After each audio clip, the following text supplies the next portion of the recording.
So that's Top Shelf. It is by Warmduscher, and I'm joined by a crucial key member of Warmduscher, Ben Romans-Hopcraft. How are you doing? I'm good. Glad to be here. Yeah.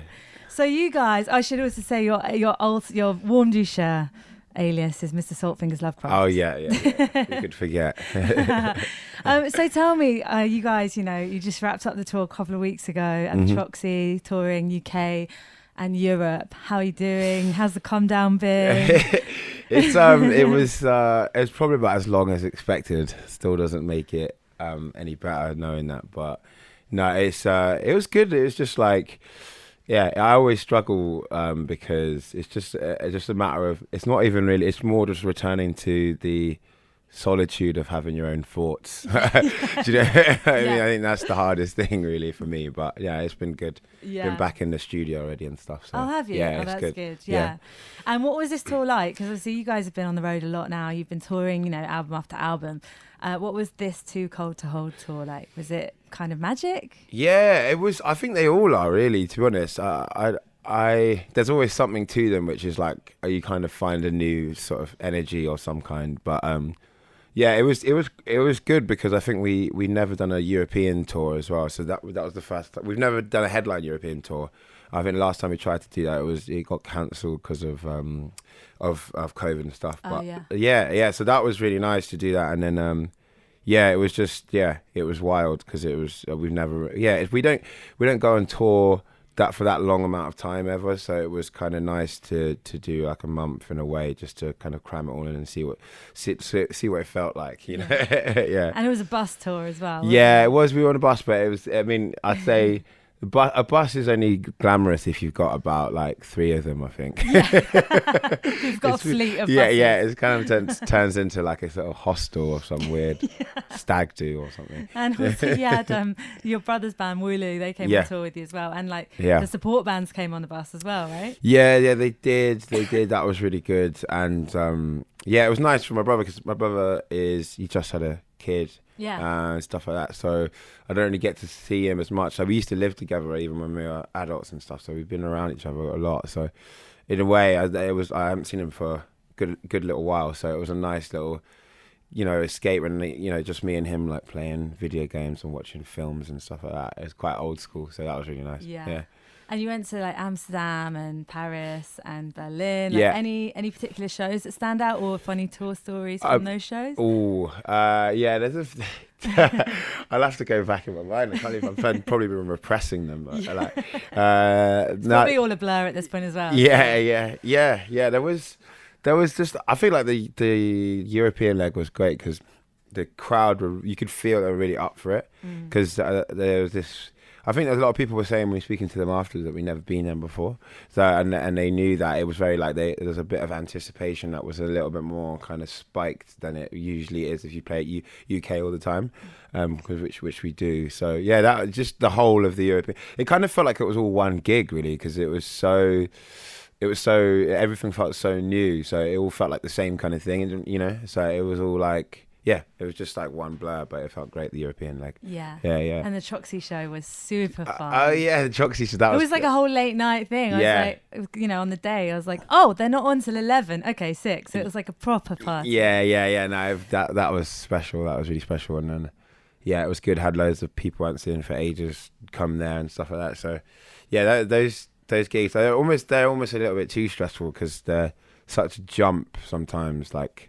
The London hometown show, it's just so much pressure in your mind. So, but I didn't really enjoy it as much before the gig, but like on the stage, luckily, I was like anxious all day, but luckily on stage, it was good. Whereas touring, you're just having fun throughout there most of the time, really. And you're also lucky. I mean, it's good that you all kind of like made it to that Troxy show in good health. You hadn't got the winter bug yet or the lurgy. I know. I got it straight after though. So it's straight. I actually, I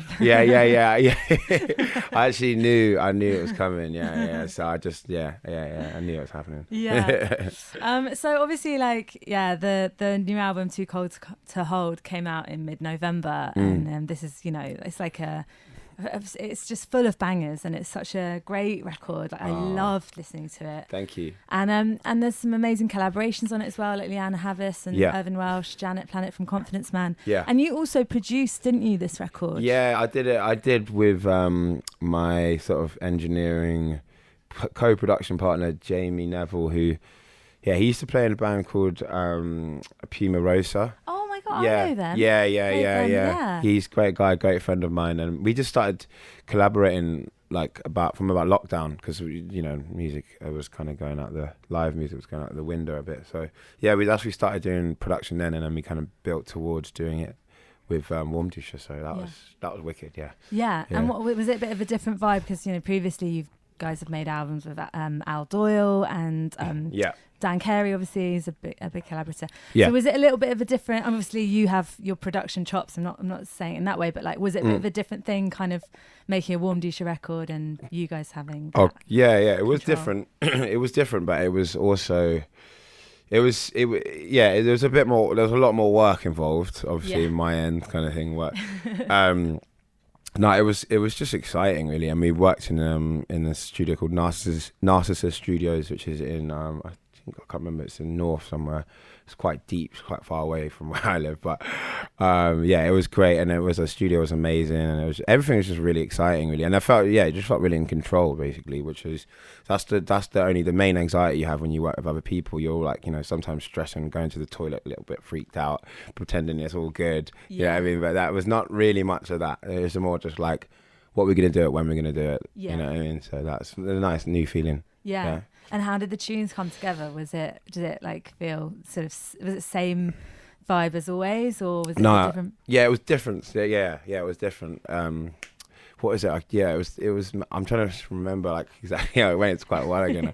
But it was mainly me and Clams. Yeah, mainly me and Clams, and then Marley involved. Yeah. It's just tough, really, with Warmduscher, because we all do such different projects. So I reckon it's kind of like whoever is willing and doing, and then that's just usually going to be the next Warmduscher album. But usually we just go into a room, one day, album, knocked out, record it in 3 days, kind of thing. Yeah. So it was fun. We were just working on it for a little while and just thinking about ideas and discussing things a bit more, which was nice to do, really. So yeah. It sounds like a fun record to make. I feel like that seeps through. Yeah. But also, you guys are such a live band as well. That sort of must come into the process of capturing that live sound that you guys do so well live. Yeah, we definitely had to do rehearsals and stuff before the session and stuff. So we got that kind of synergy sort of feeling right, because we're not really ones to do. We tried it before, doing overdubs and stuff like that, which is cool, but we need the raw track to be really 60%, 70% of what's going on in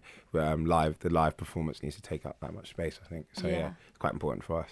And what about the collaborations then? So Leanne Havis and getting them on board. Yeah, that was a weird. It felt like we didn't realize how many we were doing actually until we'd done them, But it was just that would be cool if you had someone that had this kind of tone of voice, or this kind of character in their voice, or just this kind of rap, or maybe it was something that just was a bit unusual for us to or not anticipated for us to do, but. So we just got a bit carried away with it, but they're basically people in our phone book that we kind of know, really. So and then it's just through meeting through music and hanging out and stuff like that. But Leanne Havis has done the most beautiful Radiohead cover of all time. Oh, on Weird Fishes. Yeah, Weird Fishes. That's great. Great. Such a hard track to cover, and she just hers is. Dare I say, I'm a big Radiohead fan, but dare I say, it's almost better than the original. Yeah, I've that track seems to it's a real challenger to the original. I think it's known as one of those kind of covers, which is an achievement. Yeah, it kind of feels like it's almost a little bit her song in a way, because it's she puts such a authentic kind of heartfelt spin on it that it feels like how Nina Simone used to do sometimes, all the time. Sorry, but it's that kind of feeling that you're getting from it. It feels very personal. Yeah. And so did she come in? Because we're going to play Body Shot, which is the track that she's on, right? Yes. Yeah. What can you say anything about this track? We just been texting away, for a while. You got to do this, and then she was just we had some lunches about it, talking about it, just chilled, and then she just turned up to the studio one afternoon, pretty late, but it was wicked. I didn't even think she was going to come in the end, and then she was just like, yeah, let's go, smashed it out. And then she wrote the line with me and Jamie and her. We all just wrote it and collaborated on it, but she was like leading it, just making her, she wanted to put her own kind of original spin on it, you know. She didn't want to be told what to do, which we loved as well, and she put her heart into it massively, so that was really nice for us. Yeah. All right, well, let's play it. So this is from the new Warmduscher record, and we're chatting more with Ben after this. This is Body Shot. So that is Body Shot, and it's from the new Warmduscher record, Too Cold to Hold, and I'm joined by Ben from Warmduscher. Yo. When you guys are kind of like getting into the studio now, have you got like an entrenched dynamic? Is there, do you know what I mean? Because you guys have been together for a long time, and there's like 5 of you, so 6 with Quinn. So what's it like these days? It's kind of like, it's just like a comedy sort of show or something. It's like, chaos. It's chaos. Beautiful chaos. Yeah. But no, it's good. Like I'd say it's the only band I've ever been in where like there's never any kind of weird creative like awkwardness where someone's got an idea and people are like desperately trying to get them to change an idea. Like people are pretty, everyone's pretty well, like accepting of people's parts and suggestions, and everything gets tried out pretty much, you know. So it's never one of those things where you've got like, you know, one secret like dictator in the band. That's it's like, you know, everyone's just contributing. 5 egos clashing kind of thing. Yeah, you know, trying to. Yeah, it's pretty. That's kind of that's pretty much the reason why I feel like I can do it so easily in my head, because it's just so. It's like it doesn't feel like a typical band. It feels like more like a kind of coming together, like a collective kind of thing. So. Like that feeling feels quite nice. Yeah. And like you said, I mean, you've been in like quite a few bands. You've done Kindness and Insecure Men, and Tiny. Obviously, we need to talk about that. Yeah. But I'm wondering, like, obviously, and Warmduscher, you know, you guys have been going for so long. I mean, it's really hard now for bands. I mean, they kind of, like a lot of new bands talk about it. It's just like rehearsal fees are so expensive, rehearsal room fees, like gigging, you probably come out of negative equity. Like, oh my God, it's just like quite a tough place. Yeah. What do you think it would have been like for you guys if you were starting Warmduscher now? Like, how do you think? What was it like for Warmduscher at the beginning when you were coming up? Well, I feel like for us, we were very lucky because I don't know, like it's still, London was still like, it's still, you know, it wasn't like how it was when I was growing up, you know, but like there was like when I was a teenager, there was like warehouses everywhere, you know, and all enough so you could feel like you could establish a little scene, you know, and do what you wanted in your own kind of way. But we still had a bit of that, like when we were just starting the band, and we did start a lot of it like playing random gigs. I don't know if that's that many venues to kind of accommodate for those type of like more renegade style gigs anymore. You know, like, so I think we were just about lucky to, because I think what we wanted to do was to establish it in a kind of fun way. And I think the way that we wanted to do that is doing it in like chaotic settings, and it be the art about the band was kind of the setting, was kind of reflective of the music. We weren't trying to get on the sort of the venue wagon and sort of work our way up to like, you know, like the kind of big rooms. We just wanted to just to make it a bit more experimental at the beginning. Yeah. So I'm not sure if there's that much real estate for that kind of stuff anymore, but there might be, but I don't know about it. Yeah, I think it's really hard. I think like just people just like starting their own nights or starting things that I guess the risk factor now is higher. Yeah. That you'll kind of come away, but I don't know, and there's all these venues that are closing. It's quite scary. Yeah. In music at the moment, I think. Yeah, I think, and also with, you know, everything is. Yeah, we probably would have had to come on like TikTok or something. I think we are on it. I don't use it, but we probably would have we probably would have been a bit more of a fake aesthetic, probably for us, trying to create some kind of, I don't know. But I'm glad that we kind of got to do it a bit more in real life for sure, because I think the music deserves it for what it was then. And yeah, definitely. Yeah. There's like, I think there's a meme online, and it's just like all the musicians working out that they have to be like PR gurus and like content creators now in this time to just like get any notice of their band. It's just ridiculous. Like, it's I crazy. hope there's a bit of a move away from it. I mean, I certainly think with like clubbing and stuff, there is a bit. I think people are going to start doing nights with like no phones. And stuff. Because it's just so bleak when you see like a DJ playing to a room and just like no one's even dancing. It's just phones. I know that. It's it's like it's crazy. It's crazy. It's like I don't know. I think there must be a shift. There always is. There always is. So. Like it goes a bit too far one way. And the culture pulls it back. Yeah, I think we're actually like weirdly good at it. Even if everyone has no doubt in humanity, everyone always has no doubt, but there's always some kind of shift and evolution. So hopefully. Yeah. and tell me a bit about Miss Tiny. So this is with Dan Carey. I played Grit on the show a few months back. Oh, nice. I love that project. What was that just like? You guys are mates and you just wanted to try a thing, or? Yeah, pretty much actually. Like, it kind of started out because I was recording some music for myself in New York, and that was just before the pandemic. Yeah, and then I came back, and I had to come back because of the pandemic, so I couldn't finish it off, and then tried to finish off some of these I did it in this very specific studio, so tried to finish off the record there. Here, it didn't really work out. It didn't really sound right. So me and Dan were just like, why don't we just try playing, because I always go to his house like every weekend or like constantly, and I've been doing so since about 2014. He lives in my neighborhood in South London, so we just kind of went into the vault, found some recordings of usually me and him late night just playing. I'm playing drums, singing, and he's playing guitar, and we're like, and it's just such a fun thing to do with your mate, and then it evolved into, we may as well just put these out, and then and then it just kind of turned into that, and then my grandma was passing away at the time. She was really ill. And so it was like all the lyrics seemed to feed into that project at the time, and just about her experiences coming to the UK, being part of like Windrush generation and stuff, and just thinking about myself and the privilege I have because of what, she went through and stuff like that. So I was just thinking about that quite a lot. And then we didn't really have a name settled for the band yet, so we called it Miss Tiny, which is my grandma's nickname actually. Oh, that's yeah. So that's kind of what it is about, really. That's the reason for the project in a way. So, yeah.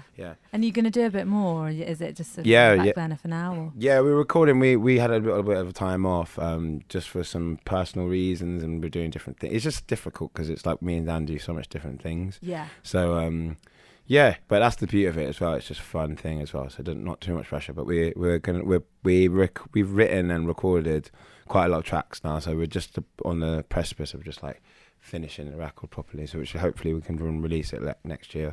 Yeah. That's the goal. Nice. Everyone go check it out, Miss Tiny. It's really, really, really great project. And like in terms of Warmduscher.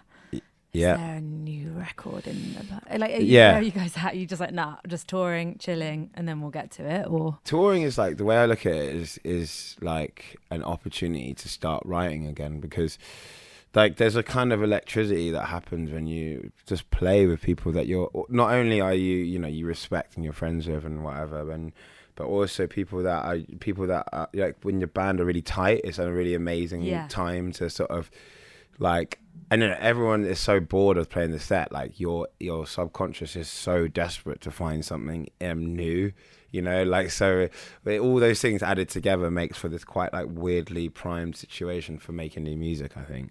And you're always setting up, sound checking, so I usually just throw my phone down and then just start coming up with grooves or melodies and stuff like that. So we got a big catalogue from the tour, and been going through them. And then sort of started recording demos actually like last week. Yeah. So nice. We're always on the as soon as we've got time, we always start. Yeah. Keep the momentum going, I guess, when you're feeling creatively like up for it. And and also, was there much on the cutting room floor from Too Cold to Hold, or not really? You kind of economical with the writing. I thought there wasn't, and then actually we were forced to find some demos for it, and then I was like, oh yeah, and then like our manager was like, what? Why haven't you sent me these yet? I was like, I don't know. but yeah, I think there's there's a couple. I think there's like three extra songs that we might entertain them for the new album and stuff. They don't feel like they still feel a bit fresh and exciting actually. So that's kind of a relief in a way. Yeah, that's cool. You've brought a record in, so we're going to get to that in a minute. But let's just play Fashion Week, which Yeah. is another absolute belter off the record. Thank you. Can you tell anything about like the story of this or the process? Or Yeah. Clams coming up with some pretty fly lyrics. Yeah. These are really good.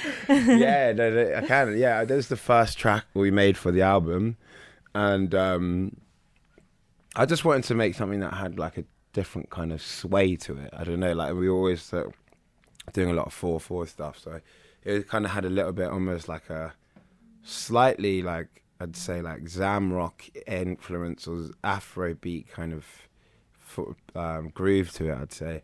And then like Fashion Week, it was funny because like I just had this situation basically where my friends in New York like years ago were just making all these jokes on Fashion Week when we were out and driving around New York, and it was just cracking me up. And I just thought about the idea of Fashion Week, how it just always seems like it is going to be Fashion Week, you know. It's like and yeah, I think Cram. I just kind of like the idea that it's just a never-ending state of Fashion Week, and we kind of got Cram's just got quite conceptual in it, and was just thinking about, you know, just using it as a way of like talking about like the smaller people in the world, you know, what's their Fashion Week, what do they look at, you know, I mean, what's that, you know, it's Fashion Week is anything, you know, it's just about you flexing and like believing in yourself and going for it kind of thing, you know. Yeah. So yeah, that's kind of loosely what the lyrics are about, but you know, Clams in his way, he just recorded loads of lyrics, actually, I remember, and then they were all over the place. He was basically like scatting like a jazz singer or something.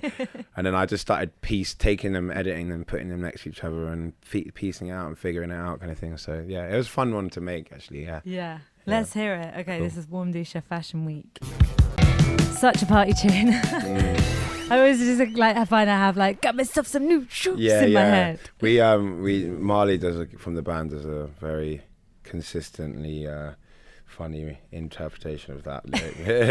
It's like never ending. It's, still, it's funny, man. It's funny. Yeah. So have you been enjoying, like, in terms of like where you're at, are you doing many other producing projects for other artists, or like what else have you got kind of coming up for next year? Well, it's just sort of, just been thinking about that, like myself, really, to be honest, because it's, my idea is to go to, I've got some stuff planned with friends in America, going back to New York again, just to work with some old friends of mine, like super, super old friends of mine from who, they're making a record at the moment. They're actually, they're called the Phenomenal Handclap Band. They're like, they do a lot of like, them. From back in the day, but they're kind of redoing an album. They're always like, they're DJing and taking the project into different spaces and stuff, but I think they want to get back to some writing, so they were like inviting me out there, which I'm looking forward to, and then just doing some collab stuff with writing and stuff, which I always try and do. I don't fill my whole diary with it, but when I can, I do that. So I think out there, I'm going to try and do some co-writes and stuff like that, and then come back and hopefully start working on my my own music as well, which I'm been working on at the moment, and then Warmduscher again. So that's the goal, really. Yeah, lots of like spinning a lot of plates. Yeah, I mean, it's just the nature of being like an independent musician. I think it's like unless you have the fortune of not having to do that. But my personality is so all over the place that it can only really be satisfied by the sort of chaos that I choose to put it through. But all good. Yeah, and it's also nice, I think, like in anything, I don't know, like my career is very like across various bits that all makes up a whole. I think people call it a portfolio career these days. Oh, was that? I wish I knew that. I wish I knew that. I would have saved me a lot of time. Annoying term for it. But what I will say is, like, you get variety, right? You're not always just like doing the same thing every day, which can get a little bit tiring. I think sometimes. and also for me, I think generally, like I have sometimes wished I didn't sort of do some of the stuff I do in a way, but I know that it doesn't suit me. Like sometimes I think the thing getting older really is just like accepting that you're not doing a projection of what people think of you. You're just doing what your sort of spirit is sort of saying. You know what I mean? And for me, it's collaboration all the way. Like I love doing it, and I hate being on my own. Really, now I think I've realised I love my own space, but musically, I get so much more excited with collaborating. So that's the goal, really. Yeah. And you brought in a record, which is Stevie Wonder's The Secret Life of Plants. Yeah. And I just asked you to bring in any record, and you brought in this, and let's play a track from it and tell us about it. So we're putting Same Old Story. It's from The Secret Life of Plants, and it's I can't even remember who introduced it to me. I think it might have even been my dad, maybe. But I know that my dad used to play a lot of Stevie Wonder back in the day, and my mum, and obviously always, he's a genius. But this record to me was like one of the records where I realised that, especially as like a black artist, you can be kind of, I don't know. I think when growing up, especially when I grew up, it was like, if you're black, you have to make music which sounds like this and da da da da da. And I think he was like, it wasn't necessarily always like that, but there is a part of culture which made you feel like a little bit boxed in, a little bit like everything was sort of very like genre based, brand based, and this identity based. Not as fluid as it is now, I think. And I think Stevie Wonder was the first kind of artist when I really realized that you could kind of be like a psychedelic sort of like rock, like soul, whatever, like you can do anything, And I think that this album was it's just crazy. I think it was meant to be for a film, like a film score, and I think it actually did become a film score. I can't even remember what film it was. It might even be this name, but I haven't seen it. Yeah. But you can tell, but if you listen to it, it does sound, it's really experimental, really, really, really like a lot of synths, and a lot of just like different like types of song craft and like arranging and stuff like that. So it's just really interesting. If you're a musician or whatever, music lover or whatever, it's so interesting to me, and as a body of work. Yeah. But this is kind of a little bit more of a classic song. So same old story. It's a little bit more Stevie than it's probably the most Stevie on this record, but still it's like, it's beautiful. So yeah. And just to finish up as well, before we play it, because that kind of ties in what you're saying about like not being boxed in and stuff. Like ties in with the Too Cold to Hold title, which I hadn't really thought deeply on it. Until like when I was just prepping for today and like looking through, and I was like, no, that's such a sick title. It's like, everyone always gets boxed in, and you guys are so like fluid in terms of the genres that you bring into the music and just like the vibe of it. So good title. Thank you. I think that was for us as well. It was kind of like a joke that Marley made up, but I think it does sum up for us like what we're about, which is just like, a lot of people are always a bit like, what are these are doing? Like, we always think like sometimes we're a bit too much, not like we're saying we're super intense and like really cool. It's more just like we've always felt like a little bit on the outside. Even when we get invited into new spaces, we always feel like on the fringe of those spaces anyway, which is like probably a good place to be in anyway. So we're just trying to embrace that and do our own thing, really. You know what I mean? So I think so. Yeah. Well, Ben, thank you so much. Thanks for coming in. It's been really nice to chat. Yeah, it's a pleasure. And congrats on the album and a really great year. You guys should be super proud of yourselves. It's been a good year. Thanks so much. Yeah, no, I really appreciate that. And I'm glad to come back whenever you want. Yeah, thank you so much. Okay, and now let's play this Stevie Wonder tune to finish off. Here we go.